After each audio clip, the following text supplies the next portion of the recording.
Hi all, ಹೇಗಿದ್ದೀರಾ ಎಲ್ಲರೂ? ತುಂಬ ದಿನ ಆಗಿತ್ತು ಯೂಟ್ಯೂಬ್ ವೀಡಿಯೋನ ಮಾಡಿ. ಸೊ ನನ್ನ ವಾಯ್ಸ್ ಸ್ವಲ್ಪ ಚೇಂಜ್ ಆಗಿದೆ. ಸೊ ವೆದರ್ ಸರಿ ಇಲ್ಲದೆ ಇರೋ ಕಾರಣ ಸ್ವಲ್ಪ ವಾಯ್ಸ್ ಚೇಂಜ್ ಆಗಿದೆ. ಆ್ಯಂಡ್ ಹೆಲ್ತ್ ಕಂಡೀಷನ್ ಕೂಡ ಸರಿ ಇರಲಿಲ್ಲ. ಹಾಗಾಗಿ ಯೂಟ್ಯೂಬ್ ವೀಡಿಯೋ ಮಾಡೋದು ತುಂಬಾ ಕಷ್ಟ ಆಗಿತ್ತು. ಆ್ಯಂಡ್ ನನ್ನ ಈ ಒಂದು ಜರ್ನಿ ಏನಿದೆ, ಸೊ ತುಂಬಾ ಸೆನ್ಸಿಟಿವ್ ಅಂತ ಹೇಳೋದಕ್ಕೆ ಇಷ್ಟಪಡ್ತೀನಿ. ನನ್ನ ಈ ಒಂದು ಜರ್ನಿ ಹೇಗೆ ಹೋಗ್ತಾ ಇದೆ ಅಂದರೆ, ಸೇಫ್ ಆ್ಯಂಡ್ ಸೆಕ್ಯೂರಲ್ಲಿ ಸ್ಲೋಗೆ ಹೋಗ್ತಾ ಇದೆ. ಸೊ ಇದೊಂದು ಹೇಳೋಕ್ಕೆ ಇಷ್ಟಪಡ್ತೀನಿ. ಇನ್ನೇನು ಸ್ವಲ್ಪ ದಿನ ಇರೋದ್ರಿಂದ ತುಂಬಾ ಸ್ಪೀಡಾಗಿ ಹೋಗುತ್ತೆ ಅಂತ ಹೇಳ್ಬೋದು ಇನ್ನು ಮುಂದೆ. ಯಾಕಂದರೆ ಇಷ್ಟು ದಿನ ಇರುವಂತಹ ಕೆಲವೊಂದು ಸಿಕ್ನೆಸ್ ಇರ್ಬೋದು, ಸುಸ್ತು, ಆ ಒಂದು ಟೈರ್ಡ್ನೆಸ್ ಎಲ್ಲ ಕೂಡ ಇನ್ನೂ ಕಮ್ಮಿ ಆಗ್ತಾ ಬರುತ್ತೆ. ಒಂದು 9 ಮಂತ್ಸ್ ಆಗಿದ ಮೇಲೆ ಮತ್ತೆ ಅದು ಶುರುವಾಗುತ್ತೆ ಅಂತ ಹೇಳ್ಬೋದು. ಬಟ್ ಈಗ ನಾನು ಟೋಟಲಿ ಕಂಫರ್ಟಬಲ್ ಆಗಿದ್ದೀನಿ ಅಂತ ಹೇಳ್ತೀನಿ. ಇನ್ನು ಮುಂದೆ ನನ್ನ ಯೂಟ್ಯೂಬ್ ಚಾನಲಲ್ಲಿ ಬ್ಲಾಗ್ ಬರುತ್ತೆ. ಸೊ ನಿಮಗೆ ಇಷ್ಟ ಆದರೆ ನೀವು ಕೂಡ ನನ್ನ ಚಾನಲ್ನ ಲೈಕ್ ಆ್ಯಂಡ್ ಸಬ್ಸ್ಕ್ರೈಬ್ ಮಾಡ್ಬೋದು. ಸೊ ಇವತ್ತಿಂದ ನನ್ನ ಯೂಟ್ಯೂಬ್ ಚಾನಲಲ್ಲಿ ಬ್ಲಾಗ್ನ ಶುರು ಮಾಡೋಣ ಅಂತ ಅಂದ್ಕೊಂಡಿದ್ದೀನಿ. ಸೊ ನಿಮ್ಮ ಸಪೋರ್ಟ್ ಇದಕ್ಕೆ ತುಂಬಾ ಇಂಪಾರ್ಟೆಂಟ್. ಸೊ ಒಂದು 100 ಡೇಸ್ ಚಾಲೆಂಜನ್ನು ತೊಗೊಂಡು ನನ್ನ ಪ್ರೆಗ್ನೆನ್ಸಿ ಜರ್ನಿನ ಶುರು ಮಾಡ್ತಾ ಇದ್ದೀನಿ. ಇವಾಗ ಈ ಪ್ರೆಗ್ನೆನ್ಸಿಲಿ ಎಲ್ಲರೂ ಸ್ವೀಟು, ಖಾರ ಮತ್ತು ಇದು ತಿನ್ನಬೇಕು ಅದು ತಿನ್ನಬೇಕು ಅಂತ ಹೇಳ್ತಾನೆ ಇರ್ತಾರೆ. ಬಟ್ ನನಗೆ ಜಾಸ್ತಿ ಸ್ವೀಟ್ ತಿನ್ನಬೇಕು, ಖಾರ ತಿನ್ನಬೇಕು. ಬಟ್ ಇವತ್ತಿನವರೆಗೂ ಆ್ಯಕ್ಚುಲಿ ಏನು 6 ಕಂಪ್ಲೀಟ್ ಆಗ್ತಾಯಿದೆ. ಬಟ್ ಈಗಲೂ ಕೂಡ ನಾನು ಡೈಲಿ ಒಂದು ಫ್ರೂಟ್ ತಿನ್ನೋದಾಗಲಿ ಆ ಥರ ಇಲ್ಲ. ಬಟ್ ಅದನ್ನು ಈಗ ಸ್ಟಾರ್ಟ್ ಮಾಡ್ತಾಯಿದ್ದೀನಿ. ಯಾಕಂದರೆ ಕೆಲವ್ರಿಗೆ ಅದು ಸಿಕ್ನೆಸ್ ಇರುತ್ತೆ. ಸೊ ನನಗದು ತುಂಬ ಜಾಸ್ತಿನೇ ಇದೆ. ಹಾಗಾಗಿ ಫ್ರೂಟ್ನಿಂದ ಡೈಲಿ ಯಾವುದಾದ್ರೂ ಫ್ರೂಟ್ನ ಮಾರ್ನಿಂಗ್ ಮತ್ತು ಆಫ್ಟರ್ನೂನು, ಈವ್ನಿಂಗು ಹೀಗೆ ತಿನ್ನಬೇಕು ಅಂತ ಅಂದ್ಕೊಂಡಿದ್ದೀನಿ.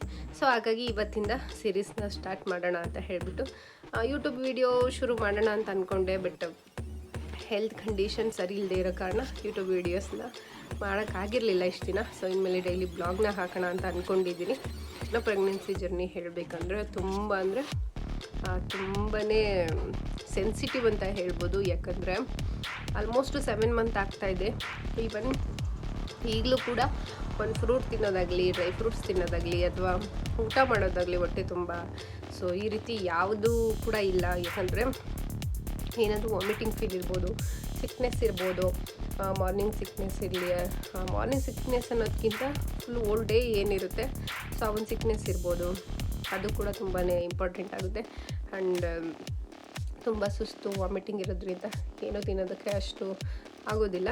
ಈಗ ಏನು 7 ಮಂತ್ ಆಗ್ತಾಯಿದೆ, ಈಗಿಂದ ತಿನ್ಬೋದು ಅಂತ ಅಂದ್ಕೊತೀನಿ ಈ ಒಂದು ಜರ್ನಿನಲ್ಲಿ.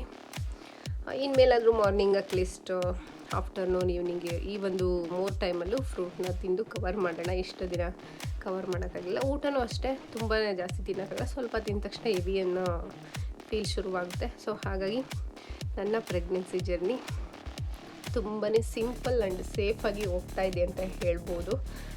ನಿಮ್ಗೆ ಈ ಒಂದು ವಿಡಿಯೋ ಇಷ್ಟ ಆಗಿದೆ ಅಂತ ಇನ್ನು ಊರ ಕಡೆ ಅಂತೂ ಮಳೆ ತುಂಬಾ ಜಾಸ್ತಿ ಇದೆ. ಸೊ ಇವತ್ತು ಬೆಳಗ್ಗೆ ಬ್ರೇಕ್ಫಾಸ್ಟ್ ಬಂತು ಬಿಸಿ ಬಿಸಿ ಪಲಾವ್, ಮೊಸರು ಮತ್ತು ಅದ್ರ ಜೊತೆ ಹುಣಸೆಹಣ್ಣು ಮಾಡಿದರು. ತುಂಬಾ ಟೇಸ್ಟ್ ಚೆನ್ನಾಗಿತ್ತು. ಹಳ್ಳೀಲಿ ಮಾಡೋ ಪಲಾವ್ ಟೇಸ್ಟ್ ನಿಜವಾಗ್ಲೂ ನಾವು ಯಾವ ಹೋಟೆಲಲ್ಲಿ ತಿಂದರೂ, ಆ ಬಿರಿಯಾನಿ ಇರ್ಬೋದು ಅಥವಾ ಏನು ನಾವು ಪಲಾವ್ನ ಆರ್ಡರ್ ಮಾಡ್ಕೊಂಡು ತಿಂತೀವಿ, ಬಟ್ ಆ ಟೇಸ್ಟ್ ನಿಜವಾಗ್ಲೂ ಬರೋದಿಲ್ಲ. ಅಷ್ಟು ತುಂಬಾ ಚೆನ್ನಾಗಿರುತ್ತೆ ಅಂತ ಹೇಳ್ಬೋದು. ನಿಜವಾಗ್ಲೂ ಈ ಒಂದು ಪಲಾವ್ಗೆ ಟೇಸ್ಟ್ ಯಾವಾಗ ಎನ್ಹಾನ್ಸ್ ಆಗುತ್ತೆ ಅಂತ ಹೇಳಿದರೆ, ನಾವು ಮನೇಲೇ ಬೆಳೆದಂಥ ಅಕ್ಕಿಯಿಂದ ನಾವು ಪಲಾವ್ ಮಾಡಿ ತಿಂದಾಗ ಅದ್ರ ಟೇಸ್ಟ್ ನಿಜವಾಗ್ಲೂ ಎಷ್ಟು ಚೆನ್ನಾಗಿರುತ್ತೆ ಅಂದರೆ, ನಾವು ಎಲ್ಲೇ ಹೋದರೂ ಈ ಒಂದು ಟೇಸ್ಟ್ನ ಮಿಸ್ ಮಾಡ್ಕೋತೀವಿ ಅಂತ ಹೇಳ್ಬೋದು. ನಿಮಗೂ ಕೂಡ ಹಿಂಗೆ ಅನಿಸುತ್ತಾ? ಕಮೆಂಟ್ ಬಾಕ್ಸ್ನಲ್ಲಿ ತಿಳಿಸಿ. ಗೌರಿ ಹಬ್ಬ ಹಾಗೆ 5 ದಿನ ಆದರೂ ದಿನ ಚೆನ್ನಾಗಿಲ್ಲ ಬಿಡೋದಕ್ಕೆ ಅಂತ ಹೇಳಿಬಿಟ್ಟು ನಮ್ಮಮ್ಮ ಇನ್ನೂ ಇಟ್ಕೊಂಡು ಪೂಜೆ ಮಾಡ್ತಾಯಿದ್ರು. ಹಾಗೆ ಅವ್ರು ಹಾಡು ಹೇಳೋದನ್ನು ನಾನು ರೆಕಾರ್ಡ್ ಮಾಡಿದ್ದೀನಿ. ಸೊ ಕೇಳಿಸುತ್ತೋ ಇಲ್ವೋ ಗೊತ್ತಿಲ್ಲ, ಯಾಕಂದರೆ ಮೈಕ್ ಯೂಸ್ ಮಾಡಿಲ್ಲ.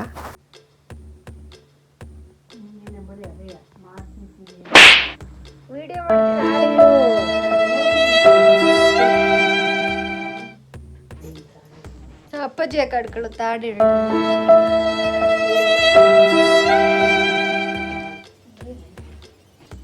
ಹಾಡು ಹೇಳು ಅಂದರೆ ಹಾಡು ಹೇಳಿದ್ರೆ ಏನು ಕೊಡ್ತಾರೆ?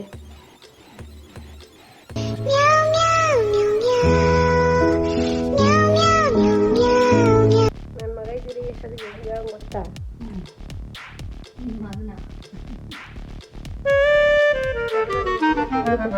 ನೋಡು ಅಮ್ಮನ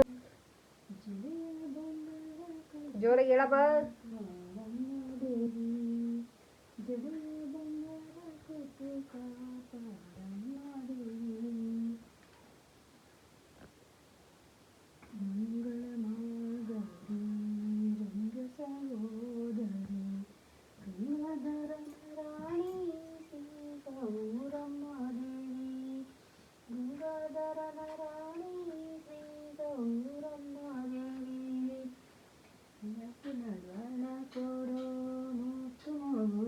ಕೊಡು ನೂತನ ದಾನ ಕೊಡು ಮೂತು ಮಗುತಿ ಕೊಡು ಮೂತು ಮಗುತಿ ಕೊಟ್ಟು ಕಾಪಾಡಮ್ಮ ಗೌರಿ ಮೂತು ಮಗುತಿ ಕೊಟ್ಟು ಕಾಪಾಡಮ್ಮ ಗೌರಿ ಅರಿಶಿಣ ಕುಂಕುಮ ಅಕ್ಷತೆ ದೇವರಿಗೆ ಅರಿಶಿಣ ಕುಂಕುಮ ಅಕ್ಷತೆ ದೇವರಿಗೆ ಅರಿಶಿಣ ಕುಂಕುಮ ಕೊಟ್ಟು ಕಾಪಾಡಮ್ಮ ಗೌರಿ ಅರಿಶಿಣ ಕುಂಕುಮ ಕೊಟ್ಟು ಕಾಪಾಡಮ್ಮ ಗೌರಿ ಮಂಗಳಮ್ಮ ಗೌರಿ ರಂಗ ಸಹೋದರಿ ಗಂಗಾಧರನ ರಾಣಿ ಶ್ರೀ ಗೌರಮ್ಮ ದೇವಿ ಗಂಗಾಧರನ ರಾಣಿ ಶ್ರೀ ಗೌರಮ್ಮ ದೇವಿ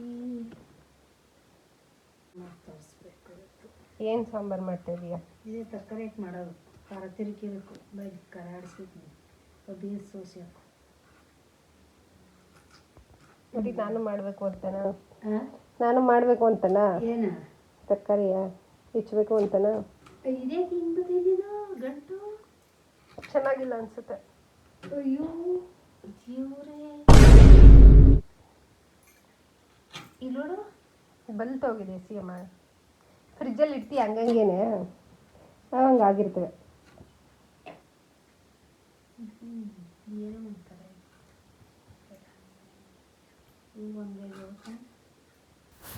ಇನ್ನು ನಮ್ಮ ರೊಟೀನೆಲ್ಲ ಬಿಟ್ಟು ನಾವು ಈ ಒಂದು ಟೈಮಲ್ಲಿ ನಮ್ಮ ಮನೆಗೆ ಬಂದಾಗ ಆಗುವಂತಹ ಒಂದು ಹೊಸ ಅನುಭವ ಇದೆಯಲ್ಲ, ನಿಜವಾಗ್ಲೂ ಅಮೇಝಿಂಗ್ ಅಂತ ಹೇಳ್ಬೋದು.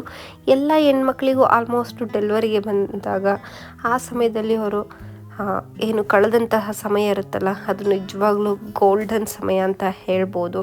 ಏಕೆಂದರೆ ಬಿಸಿ ಬಿಸಿಯಾಗಿ ಮಾಡಿಕೊಡೋವಂಥ ಊಟ, ಕೇರಿಂಗ್ ಇದೆಲ್ಲ ತುಂಬಾ ಇಂಪಾರ್ಟೆಂಟ್ ಆಗುತ್ತೆ. ಹಾಗೆ ನೀವು ನಿಮ್ಮ ಜೀವನದಲ್ಲಿ ಡೆಲಿವರಿ ಟೈಮಲ್ಲಿ ನಿಮ್ಮ ತವರು ಮನೆಯಲ್ಲಿ ಹೇಗಿತ್ತು ಆ ಸಮಯ ಅನ್ನೋದನ್ನು ನೀವು ನನ್ನ ಕಮೆಂಟ್ ಬಾಕ್ಸ್ನಲ್ಲಿ ತಿಳಿಸಿ. ನಿಮ್ಮ ಎಲ್ಲ ಕಮೆಂಟ್ಗೂ ನಾನು ರಿಪ್ಲೈ ಕೊಡ್ತೀನಿ ಅಂತ ಹೇಳ್ತಾ ಇವತ್ತಿನ ಬ್ಲಾಗ್ನ ನಾನು ಇಲ್ಲಿಗೆ ಎಂಡ್ ಮಾಡ್ತಾ ಇದ್ದೀನಿ. ಎಲ್ರಿಗೂ ಕೂಡ ಧನ್ಯವಾದಗಳು.